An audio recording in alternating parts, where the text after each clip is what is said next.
A little bit about the little tool I was using. The tighter diameter, the kerf is wider, even though I used well, this is a tool I used.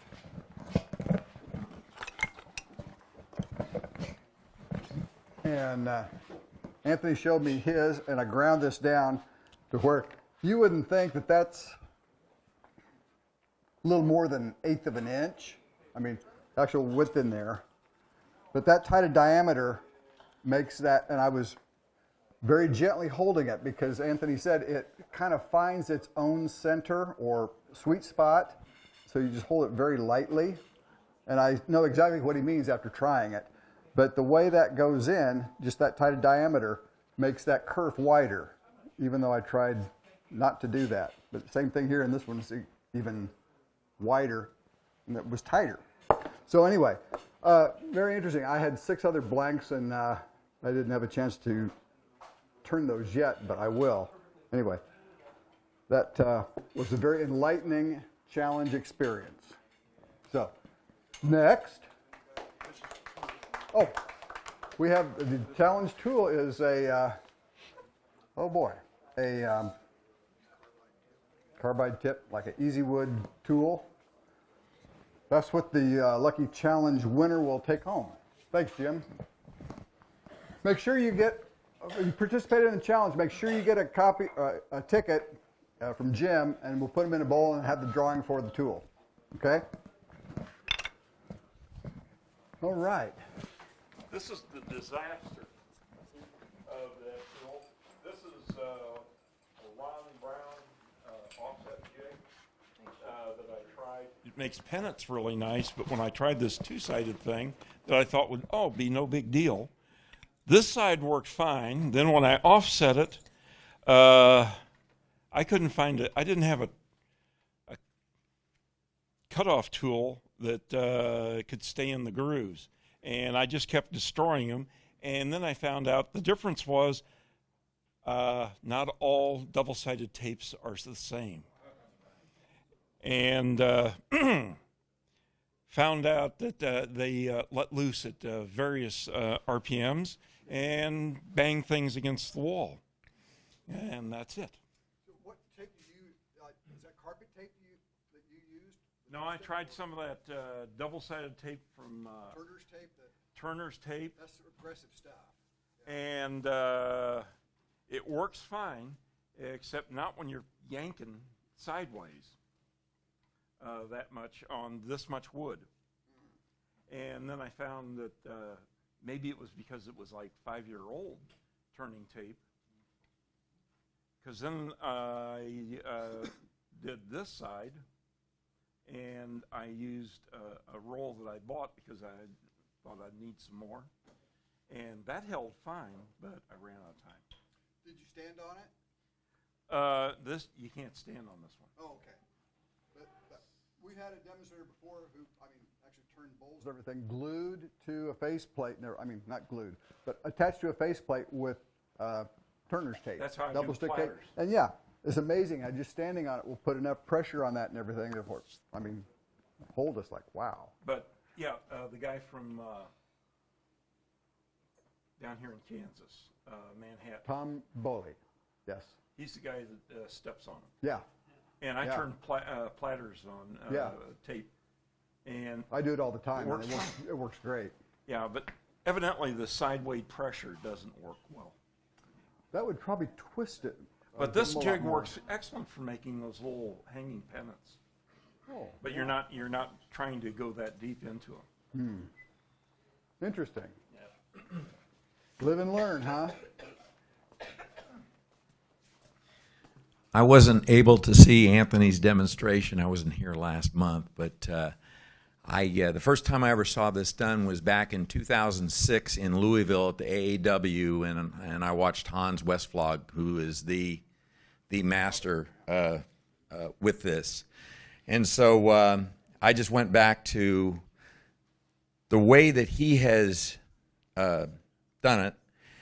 I've modified mine from the way he did his, just because it's easier for me to make an off-center dovetail and do the front that way. And so I don't know if that's how Anthony did it. I have no idea, but anyway, this is out of holly.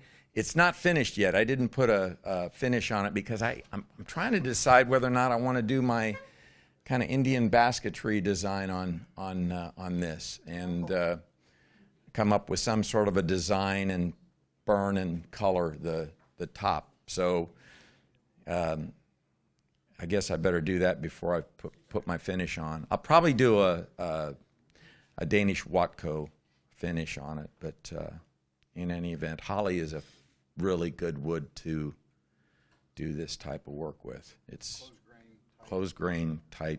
Yep, absolutely. You know what? There was an auction here several years ago, and I ended up getting one big chunk. I know that Woodhouse ended up getting a chunk. I don't know who else got one, but yeah. It's dirty holly, though. It's not white holly, but still turns good. Thanks. That's interesting.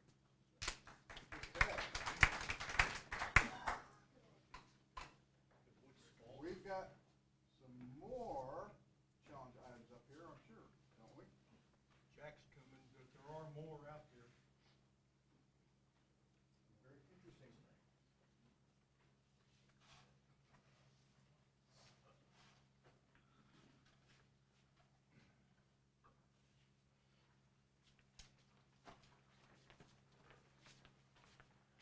Okay, I brought two things. When we were at the tool show, I was turning a wand, and if you look at it closely, you can see it's multi-accessed axes, so that makes it eccentric.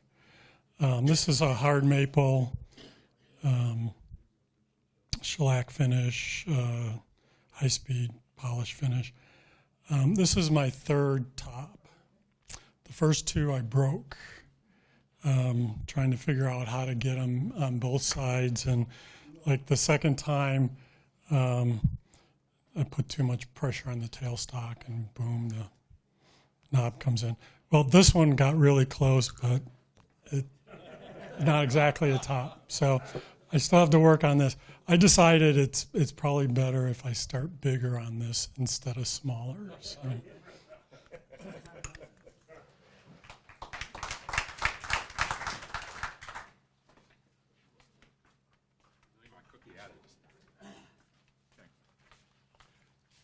I didn't make a new one. I had a bunch of them already, and so this is the one I made for the demo. And I put a lacquer on it, and you've already. I think it's nice. It brings the color out of it. You good? Okay. Who's up? Got a challenge piece? Dave, did you get a ticket? Yeah, I got one. Okay.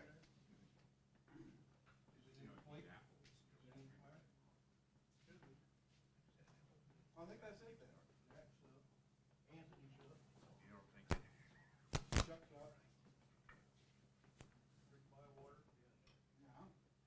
Me. You. But there's only 2 tickets in the bowl. 2 tickets in the bowl, guys. What about the tray over there? Oh. Okay. That'll work. Now you need an impartial third party. Ground there. One fell on the ground. Here you go, Mike. Okay. We need an impartial third party to draw. Had it in right behind. There it is. There it is. It's already gone. Gosh. Face down. There's a winner. That was Who's perfect. gonna That was perfect. draw one out of there? What are the last 3 digits? There are 810. Chuck, congratulations. You have a new There's your new tool. Oh, thank you.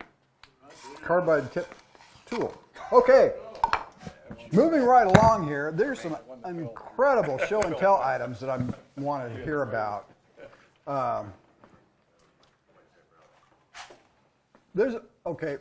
Where's Rick? There've been, like, during the break, there were like a million questions about, you know, is this? You want me to talk about it real quick? Yeah, because it's like, okay, some people have asked, is that copper right there? It is. And oh, really? It is. Okay, so we traded wood. I wanted this maple to turn because I think it was hard maple, and it was figured maple, and so. But yeah, when I turn these, I want to turn them real thin. That's the objective. So, I mean, it's pretty much really lightweight. But what happened was it got too thin. So when they match up like that, it just came off. So basically, yeah, I had to learn how to spin the copper, and the copper fits right in. It kind of flares and it sits right on top of the inside bead. And so I did epoxy the copper to the maple. And then basically I used the same technique, and that is India ink brush pens to add the color. And I did, this is the first time I tried it, and that was using copper wire, and I patinaed it with ammonia. And then I had to drill the small little holes indexed and then wrap the wire through, and you can kind of see there's one place where they're tied together and just tucked right in there. You can't hardly even see where that is. The copper, like I mentioned with Don's, is that scaler, and that was fun to do. I'd never used my scaler in 15 years, and so that worked out in 10 minutes, and then just using, I brush mustard over it, and that helps accelerate the patina with the ammonia. And you know, was it French's mustard or was it? No, it is Coleman's mustard from England. No, that is the mustard if you're gonna do that technique. So anyway, yeah, that's my story. Now, one other thing. So this piece was entered into my first international art show, which was over in Lisbon, and I entered it November 1st. I just found out last week. Now, I didn't get picked, but there were 2,500 entries from 100 countries, and they selected 29 works of art, and out of those 29, only 2 were Americans. And I knew that I probably wasn't going to get picked because Americans right now are not looked upon very well over in Europe. We have a president that pisses off a lot of countries. And so there's only 2 Americans, and those 2 Americans actually did do wood. So that made me feel good, but I would, and the art show is going to be in Japan, and so I would say over half the people that were selected were Oriental. So the only thing I should have done when I entered this piece is called myself Rick Bywater Shea or Rick Bywater, some kind of Oriental name or something. But anyway, it was fun to at least enter. I thought I had a pick or a possibility because I was doing 2 different mediums, metal and wood. So anyway, that's my story, and I'm sticking to it. Now, did you turn? Obviously, you did. Did you do the patina on the copper and then put it into the disc? Yes, yeah, and I never did get to sand the disc because obviously it parted off. And then what I did is I patinaed all this, and then I epoxied it on. And then I wrapped it, and I just called it good. And then I wanted to try something different. This is called Patina's Rings, is what I titled it.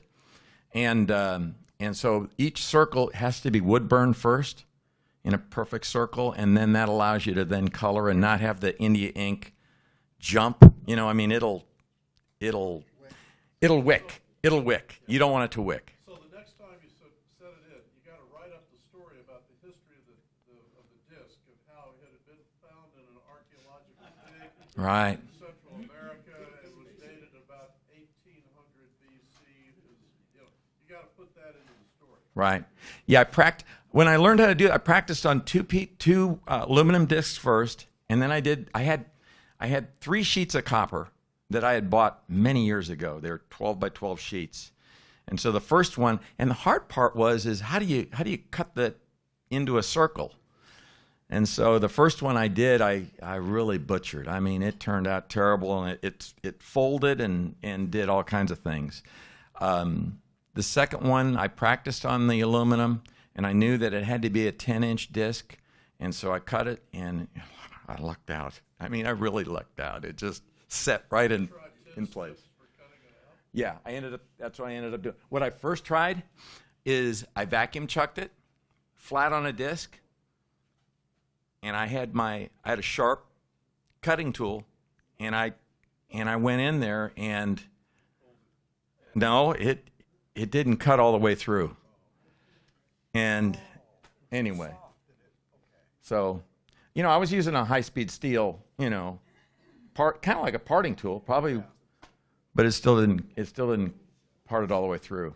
That was going to be how I'd make discs, but aluminum will work. What amazes me is, there's no way, I looked at that, as thin as that is, there's no way you could sand it because you'd wind up with spaghetti.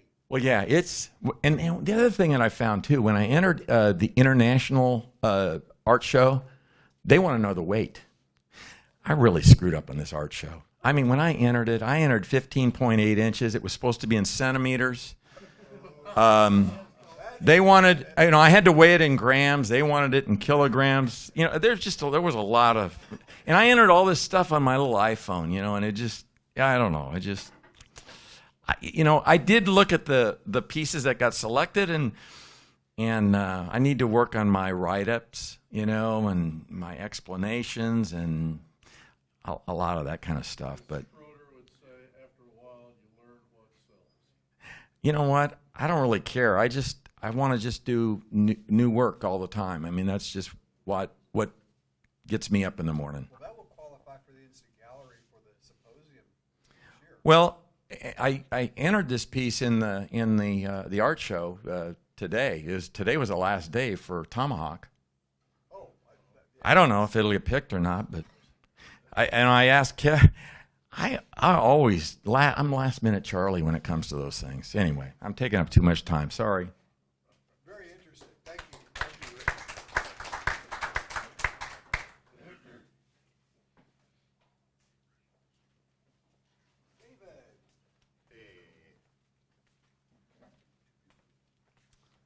Where are we? Up.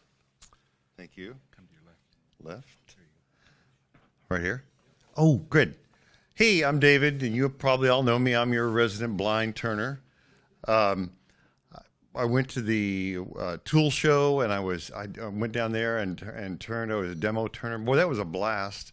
I turned 2 bowls down there, came home, put a finish on them, and gave them away right away because I had a couple of people who really, I owed them. They've been doing some neat work for me, and I really owed them a little bit. But tonight, I have a couple of bowls. This first one, Anthony has been teaching me, as you know, for a long time. And there for a while, he'll bring over a shape, and he'll talk about this shape. And he started, and it's like, yeah, that's really cool. And he keeps telling me about this shape, and I started working on it. And this is a hard shape for me to do, man. So finally, one night it happened. It just like magic. All of a sudden, I took it up to my wife, and I just showed her this much. That's all I had done. I showed her this little piece here, and she said, there's some silence, and she said, don't mess this up. Actually, she didn't use the word mess. She used another word I can't repeat, and then it scared the goober out of me, so then I couldn't work on it for 3 months. I wanted to build, I had a little shelf in here, and I wanted to put this little top on it and everything, and so it took me a while to get up the nerve to where I could build my little lid for it and everything, and that's this piece here. This piece is just a walnut bowl.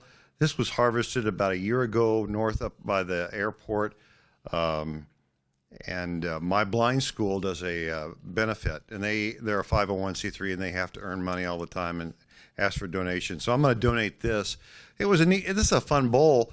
It's not perfectly round. There's an edge on it that's, I didn't want to lose the diameter any more than what I had here, so I just wanted to keep as much as I could. So there's a little place here that little dips in just slightly, but everybody tells me it looks pretty nice, so I hope that it is. Anyway, thanks. That's it. Where are we? There we go. Thank you.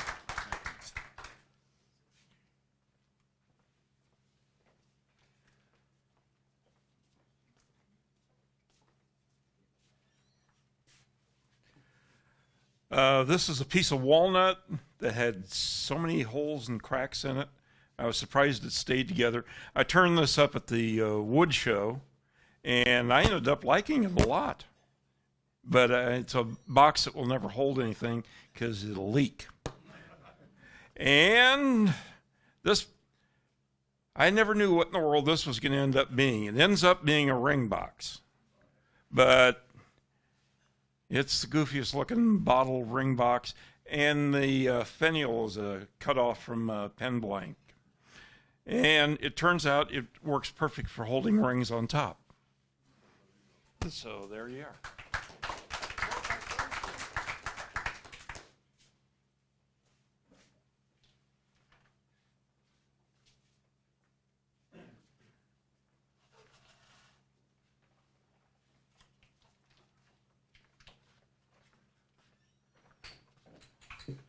Well, this is my next segmented bowl. It's got 723 pieces. I saw the design in Tom Lohman's YouTube channel, and so his is open, mine's closed. I'm not sure if he used the same woods or not, but the design is pretty much the same, and it's about 6 inches, 6.5 inches in diameter, and about 4 inches tall. And it's walnut, cherry, maple, and bloodwood. And then red veneer in the little ring in the top. And when I was turning it, the last thing when I turned it, that ring was running straight around the bowl. So I had everything pretty much flat going as I built up from the bottom up.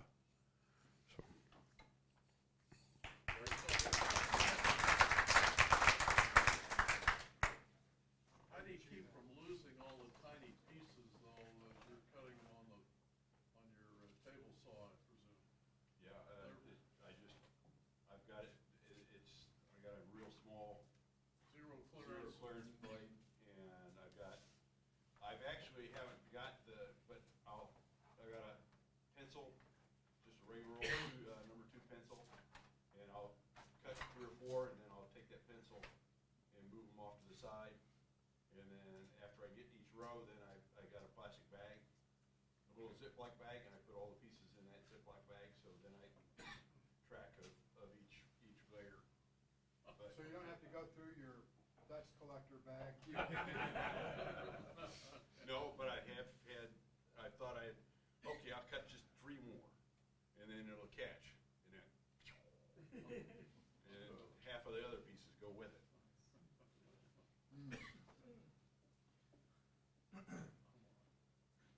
Those are gorgeous. You got that video? Can you run that up real quick? Okay. I always wanted to turn a burl, but why did I have to get such a big one? Okay. Story is, day before Christmas, I get a phone call, said, "You gonna be home?" I said, "Sure, come on by." And our resident woodcutter in the area says, "I got something for you." So go out, go up the trunk, there's a 60-pound burl, walnut burl, black walnut. And I thought heaven had come, no, I thought Santa had come. So that began the challenge. So the first thing I did was attempt to figure out a game plan. And I decided definitely it was going to be cord. I had no idea what we had inside the burl. Obviously, you don't get to know that in advance, do you? So the one thing that was distinguishing to it was the fact that it had a piece of bark on the edge. That definitely was softer than the rest of the burl. So the first decision was, you're going to cord this and take the middle out of it. How much you're going to leave on the edge? And I said enough. So that's why this is not a lightweight bowl. I wanted to be sure that if I cored, I had something to work with. And so that's what the story began. And then I called my long distant cousin, and he is a well-known wood turner out in Texas. And I sent him this video saying, "What do you think about it?" Oh, he says, "Turn it off." He says, "It'll go away." And I thought, I don't think so. But anyway, the other thing he's told me, he says, "You haven't cut enough wood off of it." And of course, it was 18 inches. And I decided I hate to give up an inch, but that's what we did. So we took it down from this, and you can see that light-colored wood where that wood is. And thank goodness for 3408, or that penetrating Parfix, and that got a good dose of saturation on that to stabilize that wood to make sure we got it out. So I'm taking a little time, but the story is that we cored it, and then weighed it, put it away, and I got this on the 23rd of December, and about 15th of January, I took it up again, and we had already cored it in 3 pieces, and then I turned this piece again and took off probably another ½ inch. So then it looked really good, put it away, and then brought it back and used a vacuum chuck so I could get this for the chuck inside where the recess is to rechuck it. And I checked to make sure it was round, so I got that centered. And using a 5-inch chuck, was able to hold it and get it, squared away. So when I did go back to turn it, I didn't have very far to go. But I used a vacuum chuck when it was all done to finish the bottom and do the bottom edges. So that worked out really good. So I was very pleased with that. And then used tung oil for finish. Probably had 5 coats of tung oil on it, rubbed those. And then fortunately the center bowl has got red coloration in it. And it had some purple at first, and that bleached. But this is just, a perfectly solid burl, and I'm super, super happy with that. So the big bowl weighs 11 pounds, and then this one is like 400 grams. And it was the center, and it had a lot of punk in it, but when that got turned away, we got solid wood. So I'm happy with my first burl. Yes? Being Christmas and all, didn't you think about sharing? I did keep all the sawdust. So I'm real happy with it. Now I've got a cherry bowl that's just on the starting edge of this, but I haven't decided how to do what I'm going to do with it. But it was important to have enough horsepower because Rick, that lathe pulled down when it was turning the inside of it.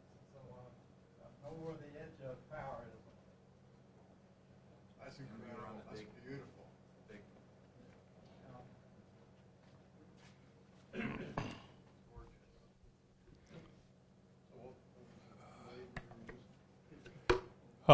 Whoa, sorry. This was, I went elk hunting in late August or September in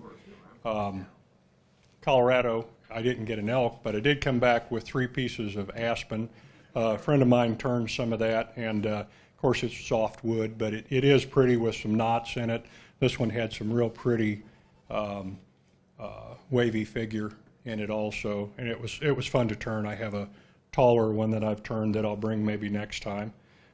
This is a piece of elm. I've had it turned for a long time and finally decided to just to get it sanded and finished to bring, but it was a pretty piece of wood also. This is actually it's just my 2nd box I've ever made. I had a piece of myrtle wood that I got in Oregon and brought back, and it sat on the shelf for a couple of years and tried to decide what to do with it, and so made that out of it with a little walnut insert for the trim. So.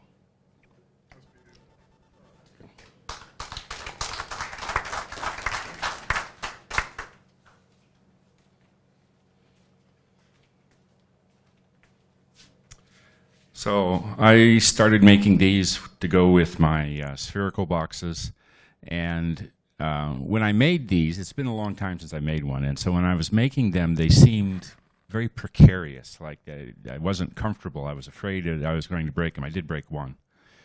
And I didn't really know why. And so today, when I have a special little plastic box I carry stuff like this in, I went and got it out of the front room, and it had 3 of these in it already, you know, that I'd taken to a show somewhere. When I got them out, I noticed that they were quite a bit thinner, but they were only about yay tall, and I think that's what the difference was, why these felt a little more precarious. And the other, the thing that I did on these 2 that I have not done before is instead of just making them straight, I put the little detail at the bottom. I don't know why I've never done it before, but it's okay. Maybe it's a little stark the way I've been doing them in the past, but they're thin, and so it doesn't really matter a whole lot.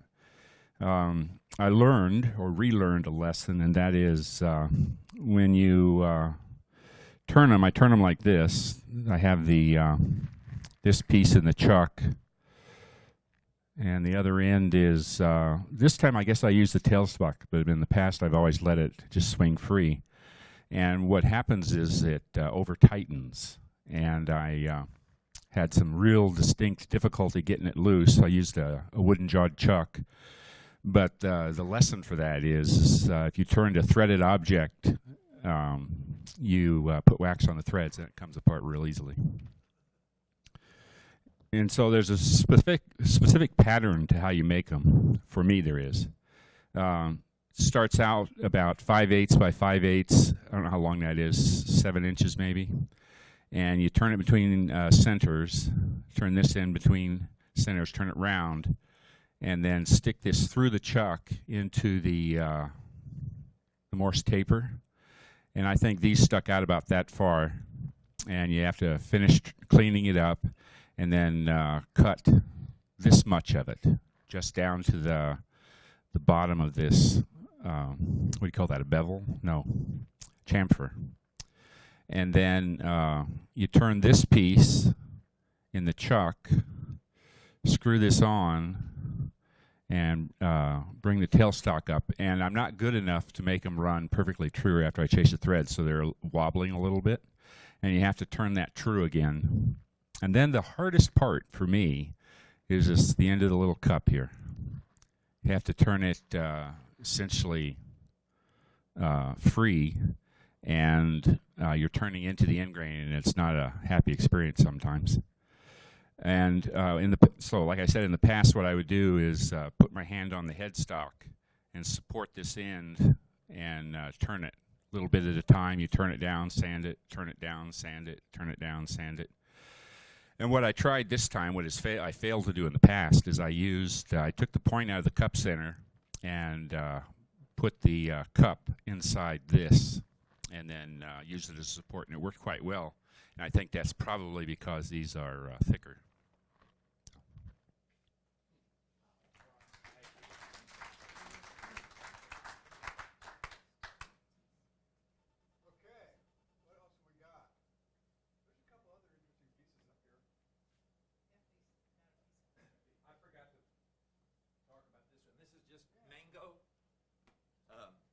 Jack did the demonstration many months ago, and so I finally had to try it. And beautiful piece of mango. It's got oranges in it. I mean, if you look at it, it's got black line. It's really cool. And the wood was so neat, I wanted to leave it thick. I didn't want to turn it real thin like what Jack had done with the smaller pieces. And then by turning a bead in the center here, I thought it really looks better this way than that way, or that way, I guess. Whichever way.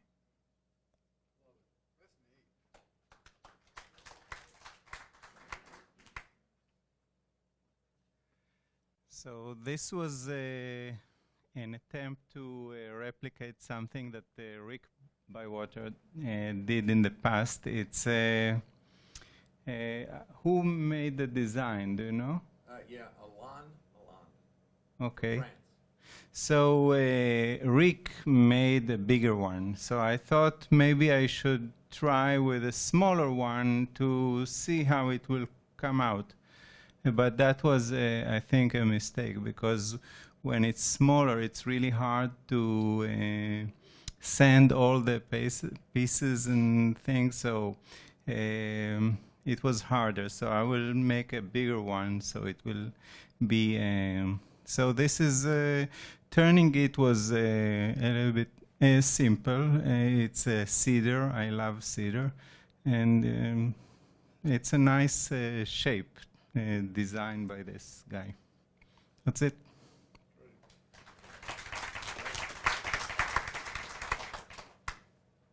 Okay, is that all the show and tell items we have? Okay. I just realized something a few minutes ago. I forgot the announcements.